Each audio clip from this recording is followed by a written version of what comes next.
الحمد لله نحمده ونستعينه ونستغفره ونعوذ بالله من شرور أنفسنا ومن سيئات أعمالنا من يهده الله فلا مضل له ومن يضلل فلا هادي له أشهد أن لا إله إلا الله وحده لا شريك له أشهد أن محمدا عبده ورسوله أرسله بالحق بشيرا ونذيرا وداعيا إلى الله بإذنه سراجا منيرا أما بعد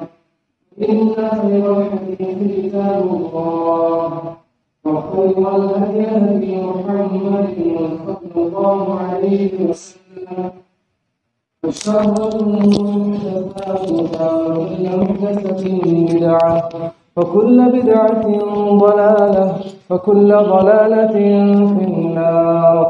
فأعوذ بالله من الشيطان الرجيم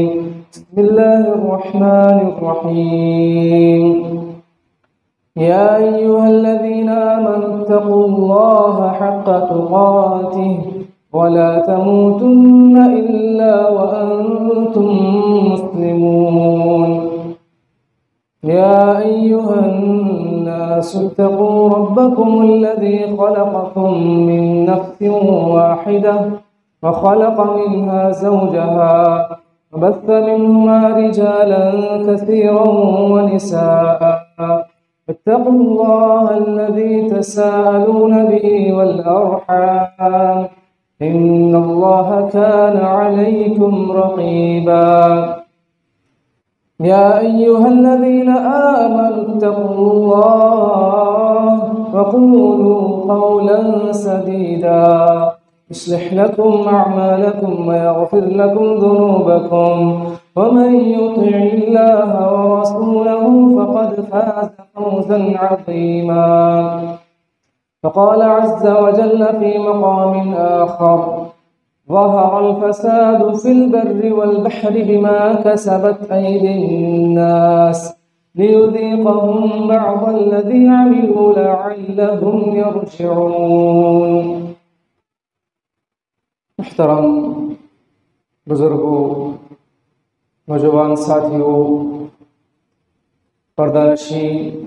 عزت آب ماں اور بہنوں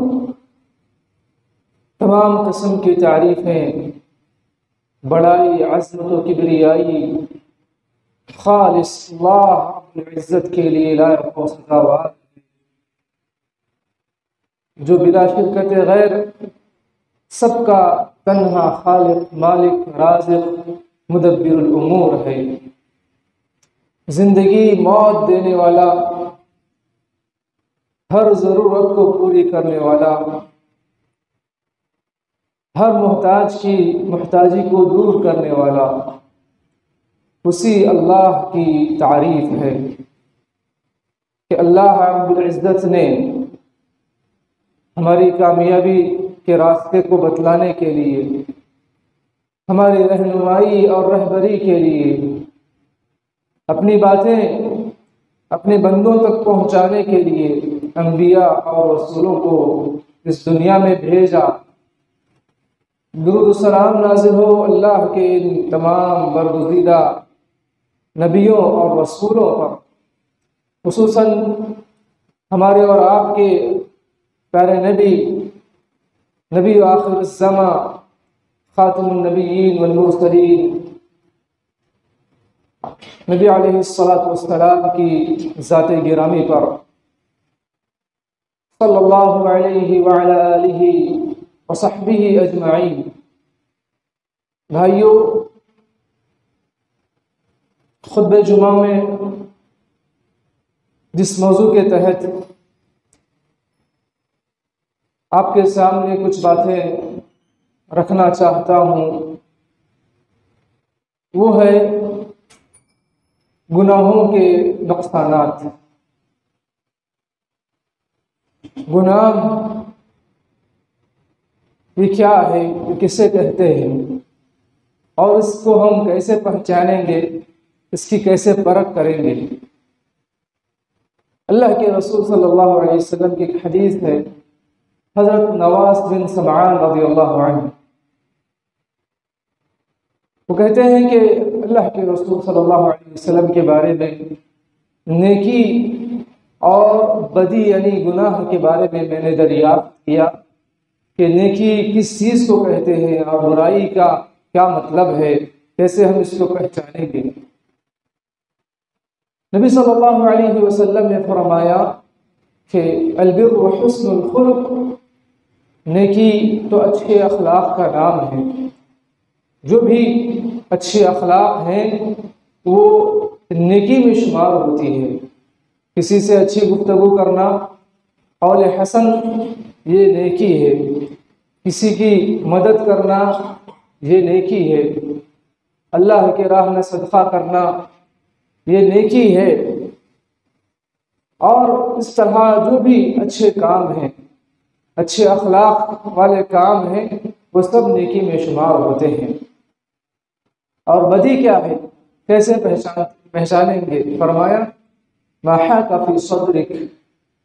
وکرہت ان یطلع علیہ الناس، جو بات تمہارے دل میں کھٹ کے جو کام تم کر رہے ہو، اس کے نقصان کے بارے میں یا اس کے اثر کے بارے میں جب تم سوچو گے تو تمہارے دل میں ایک حرکت محسوس ہوگی، ایک ایسی کیفیت محسوس ہوگی جو ڈر کی کہ کہیں لوگوں کو اگر معلوم ہو جائے اس گناہ کا کے متعلق تو مجھے تانا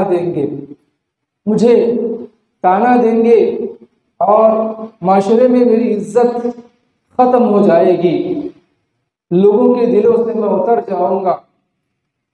ماں کے دل سے، باپ کے دل سے، پورے گھر والوں کے دل سے، یا خاندان یا قبیلے یا محلے، اس طرح کے لوگ اگر کو پتہ چل جائے تو لوگ مجھ سے محبت کرنے کے بجائے نفرت کرنے لگیں گے۔ تو اگر یہ کیفیت کوئی کام کرتے ہوئے انسان کو محسوس ہو تو سمجھ لینا کہ وہ گناہ کر رہا ہے۔ اور اس گناہ کے بہت زیادہ نقصانات ہیں، جیسے کہ نیکی کے اچھے اثرات ہیں کہ دنیا میں بھی اچھائی نصیب ہوتی ہے اور آخرت میں بھی اللہ کے پاس اچھا مقام و مرتبہ حاصل ہوتا ہے۔ تو بدی کے بہت سارے نقصانات ہیں، اور نیکی اور بدی اللہ تعالیٰ نے ان دو چیزوں کو انسان کی فطرت میں رکھ دیا ہے، اور انسان کو اختیار دیا ہے کہ وہ دو راستوں میں سے کوئی بھی راستہ اختیار کرے، اور دونوں کے یہ اثرات ہیں، یہ فوائد اور نقصانات ہیں۔ وَهَدَيْنَاهُ النَّجْدَيْنِ، اچھا راستہ بھی بتلایا، جنت کا راستہ بھی دکھلایا، اور گناہ کا راستہ یا جہنم کی طرف لے جانے والا راستہ وہ بھی دکھلایا۔ اور اللہ تعالیٰ اس بات کو پسند کرتا ہے کہ بندہ اچھے کام کرتے ہوئے زندگی گزارے اور اچھائی پر اس کی وفات ہو، ہر چھوٹے اور بڑے گناہ سے وہ ایسے بچے جیسے کہ کانٹی دار راستہ ہے، راستہ پر خطر ہے، تو اس راستے سے جس احتیاط کے ساتھ گزرتا ہے کہ کہیں کوئی کانٹا اس کے پیر میں نہ چبھ جائے، کہیں اس کے کپڑوں میں نہ چبھ جائے، کہیں اس کو نقصان نہ پہنچ جائے، یا راستے میں جو چور اور ڈاکو جس طرح بیٹھے رہتے ہیں تو اس کو کوئی نقصان نہ پہنچائے، نہ اس کے مال کو نقصان پہنچائے۔ انسان اس احتیاط کے ساتھ راستہ پار کرتا ہے، اس سے کہیں زیادہ انسان برائی سے بچنے کی حتی الامکان کوشش کرتا رہے۔ حاضرین کرام، گناہ کے بہت زیادہ نقصانات ہیں۔ سب سے پہلا نقصان یہ ہے کہ انسان کی فطرت کے اندر اس کی فطرت میں اچھائی اور برائی کی تمیز ہی مٹ جاتی ہے، ختم ہو جاتی ہے۔ نیکی کیا ہے، گناہ کیا ہے، وہ فرق نہیں کر پاتا۔ یہ سب سے بڑا اثر ہے اس گناہ کا جو اس کے دل پر پڑتا ہے، اس کی فطرت پر پڑتا ہے۔ انسان گناہ کرنے لگتا ہے تو گناہ پہ گناہ کرتا جاتا ہے، حتیٰ کہ اس کا پورا دل کالا ہو جاتا ہے، اس کے اندر تمیز ختم ہو جاتی ہے۔ جیسے کہ ایک مشہور حدیث ہے، ابو ہریرہ رضی اللہ عنہ فرماتے ہیں کہ رسول اکرم صلی اللہ علیہ وسلم نے فرمایا ان العبد اذا اذنب ذنبا نكتت في قلبه نكتة سوداء، کہ بندہ اگر ایک بدی کرتا ہے، برائی کرتا ہے، تو اس کے دل میں وہ کالا ٹپ کا ڈال دیا جاتا ہے، لگا دیا جاتا ہے، اور اگر وہ توبہ کر لیتا ہے فإن تاب واستغفر، استغفار کرتا ہے، معافی مانگتا ہے، اللہ کے سامنے روتا اور گڑ گڑاتا ہے، ثقل قلبه، کہ وہ اس کے دل سے گناہ کا دھبا مٹا دیا جاتا ہے، دھو دیا جاتا ہے۔ اگر وہ گناہ چھوڑنے کے بجائے گناہ پہ گناہ کر رہا ہے، گناہ پہ گناہ کر رہا ہے، حتی یعلو قلبہ، یہاں تک کہ اس کا اثر پورے دل پر پڑ جاتا ہے، پورا دل سیاہ ہو جاتا ہے۔ فذلك الرين الذي ذكره الله تعالى في كتابه، فرماتے ہیں رسول اللہ صلی اللہ علیہ وسلم کہ یہی وہ رین ہے جس کا تذکرہ اللہ رب العزت نے قرآن میں فرمایا كلا بل ران على قلوبهم ما كانوا يكسبون۔ بات یہ ہے کہ سن لو کہ ان کے دلوں پر ان کے گناہوں کی وجہ سے وہ اثرات مرتب ہو چکے ہیں۔ کلا بل ران علی قلوبہم ما كانوا یکسبون، ان کے گناہوں کے اثرات ان کے دل پر ایسے چھا چکے ہیں کہ وہ اچھائی و برائی میں فرق نہیں کرتے ہیں۔ حاضرین، یہ ہے گناہ کے نقصانات۔ تو انسان کو سمجھ میں نہیں آتا کہ کون سا راستہ سیدھا ہے، کون سا راستہ صحیح ہے، کون سا راستہ اختیار کروں، کیونکہ وہ اس طرح گناہ کا عادی بن جاتا ہے۔ اس کے علاوہ جو اور نقصانات ہیں وہ یہ ہے کہ انسان نعمتوں سے محروم ہو جاتا ہے۔ نعمتوں میں بہت ساری نعمت ہے، علم کی نعمت ہے، صلاحیت کی نعمتیں ہیں، مال و دولت کی نعمتیں ہیں، امن و سکون کی نعمتیں ہیں، عزت و شوکت کی نعمتیں ہیں، جاہ و دبدبے کی نعمتیں ہیں۔ یہ تمام نعمتوں سے وہ محروم ہو جاتا ہے۔ جیسے کہ رسول اللہ صلی اللہ علیہ وسلم نے ایک حدیث میں بیان فرمایا کہ ان الذنب لیحرم العبد من الرزق، او کما قال علیہ الصلوۃ والسلام، جیسے فرماتے ہیں صلی اللہ علیہ وسلم کہ بندہ گناہ کے سبب رزق سے محروم کر دیا جاتا ہے۔ جو رزق ہر طرح کی شکل میں ہوتا ہے، کہ غذا اور اناج کی شکل میں بھی ہوتا ہے، صحت کے بھی شکل میں ہوتا ہے، یعنی جو اللہ کی طرف سے جو چیز ملتی ہے وہ چیز ختم ہو جاتی ہے، وہ چیز مٹ جاتی ہے، وہ چیز اس سے دور ہو جاتی ہے۔ قرآن کریم میں اس کی مثالیں بے شمار ہیں۔ اللہ تعالیٰ نے قارون کو اتنے سارے خزانے دیے تھے کہ اس کے خزانوں کی چابیاں اٹھانے کے لیے کئی سارے لوگ مل کر بھی بڑی مشکل سے اٹھا پاتے تھے۔ لَتَنُوءُ بِالْعُصْبَةِ أُولِي الْقُوَّةِ، بڑے بڑے طاقتور لوگ مل کر اس کو اٹھانا ان کے لیے مشکل ہو جاتا۔ تو ایسے اس کے خزانے تھے، ایسے اس کی شان و شوکت تھی، تو وہ گناہ کرتا تھا۔ گناہ یعنی لوگوں پر ظلم کرنا اور اللہ تعالیٰ کی نافرمانی کرنا، یہ اس کا شیوا تھا، اور وہ تکبر اور گھمنڈی تھا، اور یہ سمجھتا تھا کہ یہ مال و دولت جو ملا ہے یہ میری اپنی صلاحیت کی وجہ سے، میرے اپنے نالج کی وجہ سے، میرے اپنے علم کی وجہ سے ملا ہے۔ تو اللہ عز و جل نے اس کو اس کے سارے خزانے سمیت زمین میں دھسا دیا۔ اللہ فرماتے ہیں سورہ قصص کی آیت میں فَخَسَفْنَا بِهِ وَبِدَارِهِ الْأَرْضِ، اللہ اکبر، ہم نے اس کو اس کے خزانوں سمیت زمین میں دھسا دیا۔ اس کی کوئی مدد کرنے کے لیے نہیں آیا، اس کی کوئی فوج اس کی مدد کرنے کے لیے نہیں آئی، کوئی اس کے سپاہی اس کی مدد کرنے کے لیے نہیں آئے۔ یہ اس کے گناہ کے نتائج تھے، اثرات تھے جو اس کو دنیا میں دکھلائے گئے۔ قوم سبا تو اللہ تعالیٰ نے بڑی اطمینان اور سکون کی نعمت سے نوازا تھا۔ وہ بڑے ہی سکون کا سفر کرتے تھے، اور راستوں میں بالا خانے تھے، اور پانی کے انتظامات تھے، اور درخت سایہ دار درخت تھے، ہر طرح کی نعمتیں تھیں۔ اللہ عز و جل کی انہوں نے نافرمانی کی، انہوں نے اللہ تعالیٰ کی طرح سے نافرمانی کی اور ناشکری کی، تو اللہ تعالیٰ نے اس ناشکری کے بدلے میں وہ میٹھے پھلوں کو کڑوے پھلوں میں بدل دیا۔ وہ تر و تازہ جو درخت تھے وہ سوکھے ہو گئے، وہ راستے جو پرامن تھے وہ پرخطر ہو گئے، اور جو راستے بالکل قریب تھے یعنی دور دراز کے راستے ہو گئے، یعنی بالکل ان کے لیے بہت ہی مشکل ترین گھڑی آ گئی کہ ان کے گناہوں کی وجہ سے، ان کے گناہوں کی پاداش میں یہ نعمتیں ان سے چھین لی گئی۔ حاضرین کرام، انسان گناہ تو کرتا ہے، کچھ وقت کے لیے اس کو لذت تو محسوس ہوتی ہے، کچھ وقت کے لیے وہ سود کا پیسہ حاصل کر کے تھوڑا فائدہ تو حاصل کر سکتا ہے، کچھ وقت کے لیے وہ اپنی آنکھوں کی جو لذت ہے وہ تو پا سکتا ہے، کچھ وقت کے لیے وہ اور جھوٹ بول کر ہو یا غیبت کر کے ہو یا چوری کر کے ہو، کسی بھی طریقے سے تھوڑا فائدہ حاصل تو کر سکتا ہے، لوگوں کو دھوکہ دے کر لوگوں کے اوپر راج کر سکتا ہے،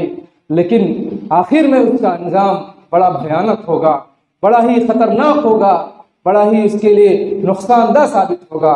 اسی لیے انسان کو چاہیے کہ وہ ہمیشہ اللہ تعالیٰ سے ڈرتے رہے، گناہوں سے ہر ممکنہ کوشش کرے، اور سب سے اہم بات یہ ہے کہ جو بندے گنہگار ہوتے ہیں اللہ تعالیٰ ایسے بندوں سے نفرت کرتا ہے۔ جب اللہ نفرت کرتا ہے تو ساری دنیا والے، سارے آسمان والے اس سے نفرت کرتے ہیں، جیسے کہ صحیح مسلم کی ایک روایت ہے، اللہ کے رسول صلی اللہ علیہ وسلم نے فرمایا کہ اللہ عز و جل جب کسی بندے سے محبت کرتا ہے تو جبریل علیہ السلام کو بلا کر کہتا ہے کہ اے جبریل، میں فلاں بندے سے محبت کرتا ہوں، تم تمام آسمان والوں سے، تمام زمین والوں سے کہہ دو کہ ان سے محبت کرے۔ تو جبریل علیہ السلام آسمان والے فرشتوں کو وہ ندا دیتے ہیں اور کہتے ہیں، پکار کر، اے فرشتوں سن لو، اللہ فلاں دنیا میں جو بندہ ہے اس سے محبت کرتا ہے، لہذا تم بھی اس سے محبت کرو۔ تو تمام آسمان والوں کے دلوں میں ان کے نزدیک وہ بندہ محبوب ہو جاتا ہے، اور اسی طریقے سے وہ دنیا والوں کے دلوں میں بھی اس کی محبت اور چاہت ڈال دی جاتی ہے، سارے لوگ اس سے محبت کرنے لگتے ہیں، اس سے انسیت محسوس کرتے ہیں۔ لیکن اس کے برعکس اگر کوئی گناہ گار ہے، اللہ عز و جل اس سے نفرت کرتا ہے، اور جبریل علیہ السلام کو بلا کر کہتا ہے، جبریل میں فلاں سے نفرت کرتا ہوں، لہذا تم بھی اس سے نفرت کرو اور تمام آسمان والوں کی بات سنا دو۔ جبریل علیہ السلام بھی نفرت کرنے لگتے ہیں، تمام آسمان والوں سے بتاتے ہیں، اور تمام فرشتے اس سے نفرت کرنے لگتے ہیں، حتیٰ کہ دنیا کے تمام لوگوں کے دلوں میں اس کی نفرت بیٹھا دی جاتی ہے، اس کی نفرت ڈال دی جاتی ہے۔ اللہ اکبر! یہ ہے گناہ کے نقصانات، یہ نظر آنے والی چیز نہیں ہے، یہ چیز نظر نہیں آتی ہے، لیکن یہ اس کے لیے بڑی نقصان دہ چیز ہے کہ دنیا میں بھی اس کے لیے کوئی عزت نہیں۔ وہ کھاتا تو ہے، وہ اچھے کپڑے پہنتا تو ہے، اچھے مکان میں رہتا تو ہے، لیکن لوگوں کے دلوں میں وہ گھر نہیں بنا سکا، لوگوں کے دلوں میں وہ جگہ نہیں بنا سکا۔ محترم حاضرین، سب سے بڑی اور اہم چیز یہ ہے کہ انسان عالی شان گھر میں تو نہ رہے اور عالی شان کپڑے تو نہ پہنے، عالی شان سواری میں سوار ہو کر نہ جائے، لیکن اگر کسی کے دل میں اس کی محبت آ جائے، کوئی اس کو چاہنے لگے، تو سمجھ لینا کہ اس کے پاس بہت بڑی دولت آ چکی ہے، وہ دنیا کا امیر ترین انسان ہے، کیونکہ وہ ایک نہیں، اس کے ساتھ سارے لوگ ہیں، اس کے ساتھ سارے لوگ ہیں جو مصیبت میں کھڑے ہونے کے لیے تیار ہوتے ہیں، اس کی مدد کرنے کے لیے تیار ہوتے ہیں۔ اگر ایک آدمی وہ گالی گلوچ کرنے والا ہو، یا جھگڑالو ہو، یا جھوٹ بولتا ہو، یا لوگوں کے پیسوں پر اس کی نظر ہو، یا امانت میں خیانت کرتا ہو، یا دھوکہ دیتا ہو، یا پھر معاملات اس کے بالکل اچھے نہیں ہیں، نہ اس کی بیوی سے، نہ اس کی اولاد سے، نہ اس کے والدین سے، تو تنہا ہو جائے گا وہ انسان۔ وہ اس کے پاس پیسہ ہے، لیکن ہمیشہ اس کا پیسہ اس کو کام نہیں آتا ہے، وہ اس کے پاس صحت ہے، لیکن ہمیشہ اس کی صحت اس کے ساتھ نہیں رہتی ہے۔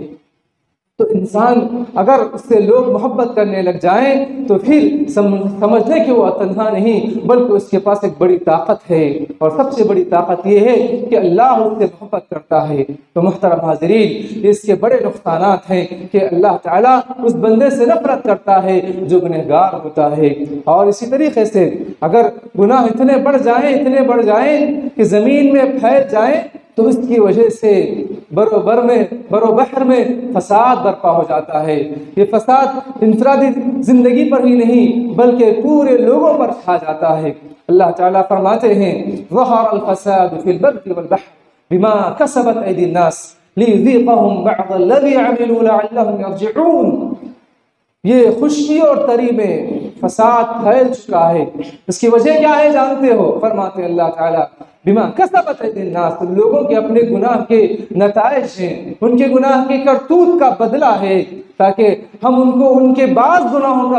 مزہ چکھائیں، تاکہ ان کو احساس ہو، تاکہ ان کو یہ احساس ہو کہ میں نے گناہ کیا ہے، اور پھر اللہ کی طرف لوٹ آئے، اور پھر حق کی طرف لوٹ آئے، قرآن و سنت کی طرف لوٹ آئے، اس گناہ سے باز آ جائیں۔ اس وجہ سے اللہ تعالیٰ دنیا میں کبھی کبھی ایسے عذابات میں تمام لوگوں کو مبتلا کرتا ہے۔ کچھ ہی دنوں پہلے اس مسجد میں، جس مسجد میں ہم ہیں، اس علاقے میں جہاں رہتے ہیں، کیا حال ہوا تھا؟ تقریباً 1 سال قبل پورے محلے میں پانی آ چکا تھا، پورے ہمارے شہر میں پانی آ چکا تھا۔ اس وقت ہماری کیا کیفیت تھی؟ میں ان بھائیوں سے سوال کرتا ہوں جو اس مصیبت کی گھڑی میں پھنس چکے تھے، اس مصیبت میں پھنس چکے تھے، وہ پانی میں، وہ اندھیری رات میں، وہ گھر کے سارا سامان تباہ و برباد ہو گیا تھا، سب کچھ لٹ چکا تھا، تنہا تھے، تنہا ہو چکے تھے۔ تو کیا ہے یہ گناہ کے نتائج ہیں، یہ ہمارے گناہوں کے کچھ اثرات اللہ دکھلاتا ہے کہ اللہ چاہے تو تمام لوگوں پر ایسی نعمت برسائے، اور اللہ چاہے تو جھٹکے میں، لمحے میں تمام کی دولت کو چھین لے، تمام کو بیار و مددگار چھوڑ دے۔ یہ گناہ کے نتیجے ہیں بما کسبت ایدی الناس لیذیقہم بعض الذی عملوا لعلہم یرجعون۔ تو اللہ عز و جل کی طرف لوٹ آنے کے لیے یہ کچھ چیزیں اللہ تعالیٰ دکھلاتا ہے تاکہ بندے سدھر جائیں، چونکہ اللہ رحیم ہے، اللہ مہربان ہے، اللہ تعالیٰ کریم ہے، اپنے بندوں کو جنت کی طرف بلاتا ہے، واللہ یدعو الی دار السلام، اور شیطان جہنم کی طرف بلاتا ہے۔ تو لہذا اللہ عز و جل ایسے چیزوں سے آگاہ کرنے کے لیے، گناہوں سے بچانے کے لیے، روکنے کے لیے ایسی آزمائشوں میں مبتلا کرتا ہے۔ میں سوال کرتا ہوں، میں پوچھتا ہوں آپ تمام سے کہ کیا ہمارے اندر اس کے بعد کچھ سدھار آ گیا؟ ہمارے اندر اس کے بعد کچھ تبدیلی آئی؟ کیا ہم جو 3 وقت کی نماز پڑھتے تھے، کیا 5 وقت کی نماز کے عادی بن چکے؟ ہمارے چہرے پر داڑھی نہیں تھی، کیا اس کے بعد ہمارے چہرے پر داڑھی آئی؟ ہمارے ٹخنوں کے نیچے پینچے تھے، کیا ٹخنوں کے اوپر پینچے ہوئے؟ ہمارے گھروں میں جو بے دینی کا ماحول تھا، کیا ہم نے اس کو تبدیل کرنے کی کوشش کی؟ کہ ہمارے بچوں کے اندر جو دین کی نام کی چیز نہیں تھی، قرآن پڑھنا نہیں آتا اور خود قرآن اور حدیث سے ناواقف تھے، کبھی اس کے بعد قرآن کریم پڑھنا سیکھنے کی کوشش کی، کبھی اس کا ترجمہ کرنے کی کوشش کی، اللہ کے نبی صلی اللہ علیہ وسلم کی پیاری پیاری باتیں اپنے دلوں میں اتارنے کی کوشش کی، اپنے اعمال کے ذریعے سے اس کو ظاہر کرنے کی کیا کوشش کی؟ کہ ہم پورے اسلام میں داخل ہو چکے؟ آج ہمارے اندر وہی غفلت ہے جو 1 سال پہلے غفلت تھی، آج وہی ہمارے اندر کوتاہی ہے۔ محترم حاضرین، ظہر الفساد فی البر والبحر بما کسبت ایدی الناس، یہ اللہ عز و جل نے بیان فرمایا، تبدیلی کی ضرورت ہے، گناہوں سے باز آنے کی ضرورت ہے، اپنے آپ کو تبدیل کرنے کی ضرورت ہے کہ آج ہم ہیں، کل کب تک رہیں گے، اور کل جو ہمارے ساتھ تھے آج ہمارے ساتھ نہیں ہے۔ تو انسان کی زندگی کب کیا ہوگی انسان اس کا اندازہ نہیں کر سکتا۔ تو لہٰذا انسان گناہ سے بچے، یہ ایک ایسی چیز ہے جو انسان کو دنیا میں بھی نقصان پہنچاتی ہے اور آخرت میں بھی نقصان پہنچاتی ہے۔ اور ایک اہم بات یہ بھی ہے کہ گناہوں کی وجہ سے بیماریوں میں مبتلا کیا جاتا ہے، بیماریاں پھیل جاتی ہیں، اور اسی طریقے سے اس کی وجہ سے جو قیمتوں میں بڑھوتری ہوتی ہے، اضافہ ہوتا ہے، اور